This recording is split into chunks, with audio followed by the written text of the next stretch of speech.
इतिहास का वो एकमात्र विमान हादसा जिसमें बचे हुए लोग मरे हुए लोगों को खाकर जिंदा रहे। दुनिया का सबसे रहस्यमयी प्लेन हादसा। 72 दिन बाद जिंदा मिले लोगों की खौफनाक कहानी जानने के लिए वीडियो को अंत तक जरूर देखिए। दोस्तों, विमान का निर्माण दुनिया के सबसे बड़े आविष्कारों में माना जाता है। इस एक आविष्कार ने विश्व की काया पलट कर रख दी।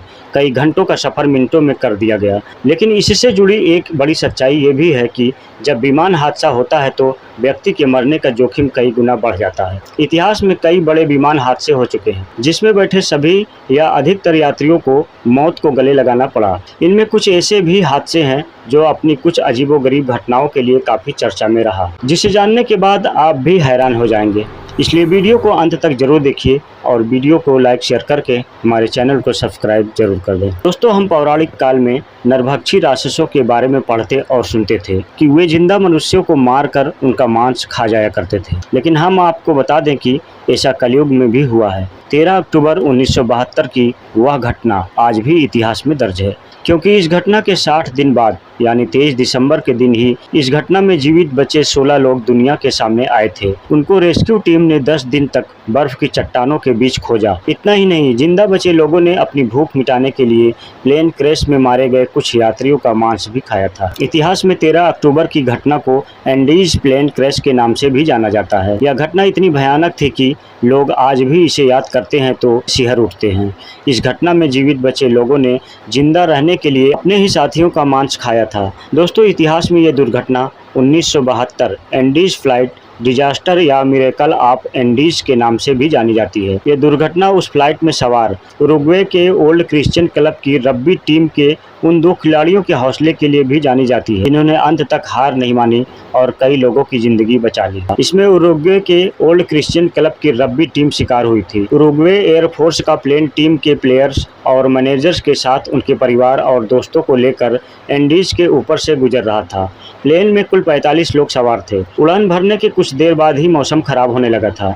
एंडीज के सफ़ेद बर्फीले पहाड़ों में पायलट को कुछ नज़र नहीं आ रहा था। मौसम खराब था और पायलट को संभावित खतरा नज़र आने लगा था। पायलट अपनी पोजीशन समझ नहीं पाया और एक झटके में प्लेन एंडीज पर्वत की एक चोटी से टकरा गया। तूफानी रफ्तार वाले प्लेन के एंडीज पर्वत से टकराते ही जोरदार धमाका हुआ और दूसरे ही पल धुंध कर जलता एंडीज पर्वत में गुम हो गया। दोस्तों, हादसा इतना जोरदार था कि पहाड़ से टकराते ही विमान के 2 पंख और पीछे वाला भाग क्षतिग्रस्त होकर कट गया। वही बाकी का हिस्सा पहाड़ से नीचे जा गिरा। जहाज का मलबा समुद्र तल से 3500 मीटर की ऊंचाई पर जाकर अटक गया, जहां बचे हुए लोगों ने बेहद ठंड का सामना किया। दोस्तों, हादसे को लेकर ऐसा माना जाता है कि खराब मौसम की वजह से पायलट बिना मशीनी रीडिंग की गलती से ये मान लिया था कि उनका विमान क्यूरेको पहुंच गया है। इसके बाद सैंटियागो अंतर्राष्ट्रीय हवाई अड्डे पहुंचने से पहले ही विमान तेजी से नीचे जाने लगा और जाकर चिली के पास सीमा के नज़दीक अर्जेंटीना के पास की घाटी एंडीज से टकरा गया। इस भयानक हादसे में 18 लोगों की मौत हो गई। बाकी 27 लोग तो जैसे तैसे बच गए, लेकिन एंडीज की हाड़ कपा देने वाली बर्फ के बीच जिंदगी उनके लिए मौत से भी बदतर साबित हो रही थी। हादसे की जानकारी मिलते ही उरुग्वे की सरकार ने सक्रियता दिखाई और बचाव अभियान शुरू किया, लेकिन प्लेन का रंग सफ़ेद होने के कारण बर्फ से ढके सफ़ेद एंडीज पर उसे ढूंढना घास के ढेर में सुई ढूंढने के बराबर था। लगातार 10 दिनों तक असफलता हाथ लगने पर 11वें दिन बचाव अभियान बंद कर दिया गया। सबका मानना था कि एंडीज के विषम मौसम में बिना खाना और पानी के किसी का भी इतने दिनों तक जिंदा रहना नामुमकिन है। उधर दूसरी तरफ बचे हुए 27 लोगों में से कुछ घायलों की जान चली गई। बाकी बचे लोगों ने अपने पास उपलब्ध भोजन को छोटे छोटे हिस्सों में बांट दिया ताकि वो ज्यादा दिन तक चल सके। पानी की कमी दूर करने के लिए उन्होंने प्लेन में एक ऐसे मेटल के टुकड़े को निकाला जो धूप में बहुत जल्दी गर्म हो सके। फिर उस पर बर्फ रखकर उसे पिघलाकर पानी इकट्ठा करने लगे। इससे उनकी पानी की समस्या तो हल हो गई, पर कुछ ही दिनों में उनका भोजन समाप्त हो गया। भोजन खत्म होने के बाद बचे हुए लोग भूख से इस कदर परेशान हो चुके थे कि उन्होंने अपने ही साथियों की लाश के टुकड़े करके खाना शुरू कर दिया। एक झटके में आई मौत से बचे ये लोग अब असहनीय अंत की ओर बढ़ रहे थे। अब केवल 16 लोग ही जिंदा बचे थे और हादसे को 60 दिन बीत चुके थे।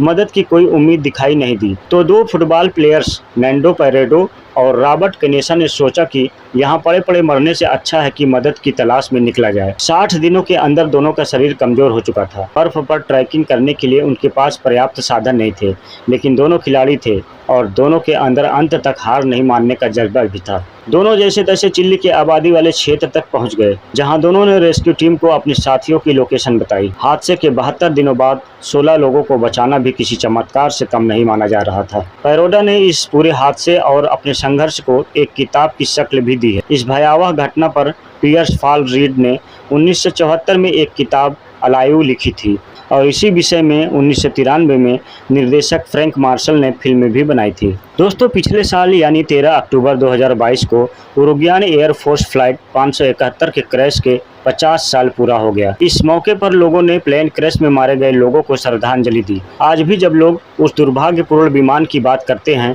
या उसके बारे में पहली बार जानते हैं तो उनकी रूह कांप जाती है। यह हादसा 13 अक्टूबर 1972 को हुआ था, जब उरुग्वे से चिल्ली के लिए विमान यात्रा कर रहा था और 13 अक्टूबर को उरुग्वे वायुसेना की उड़ान 571 दुर्घटना की 50वीं वर्षगांठ मनाने के लिए जीवित बचे 16 लोगों ने मुलाकात की और याद किया कि जीवित रहने के लिए उन्हें क्या क्या सहना पड़ा था। यह उड़ान शौकिया रग्बी फुटबॉल टीम को मोंटेवीडियो से चिल्ली के सैंटियागो तक ले जाने के लिए किराए पर ली गई थी। कथित तौर पर खराब मौसम के दौरान पायलट ने विमान को पहाड़ी से टकरा दिया, जिससे 29 यात्रियों की मौत हो गई, कुछ दुर्घटना के कारण और कुछ हिमस्खलन के कारण। दोस्तों, 70 वर्षीय रेमन सबेला याद करते हैं कि एंडीज पहाड़ों में दुर्घटनाग्रस्त होने के बाद उरुग्वे एयरफोर्स की उड़ान 571 में जीवित बचे लोग शायद भूख से मर गए होते अगर वे मानव मांस का सहारा नहीं लेते। तो दोस्तों, इस प्लेन हादसे के बारे में आपका क्या कहना है, हमें कमेंट में ज़रूर बताएं और हमारी वीडियो को लाइक शेयर करके हमारे चैनल को सब्सक्राइब जरूर कर दें।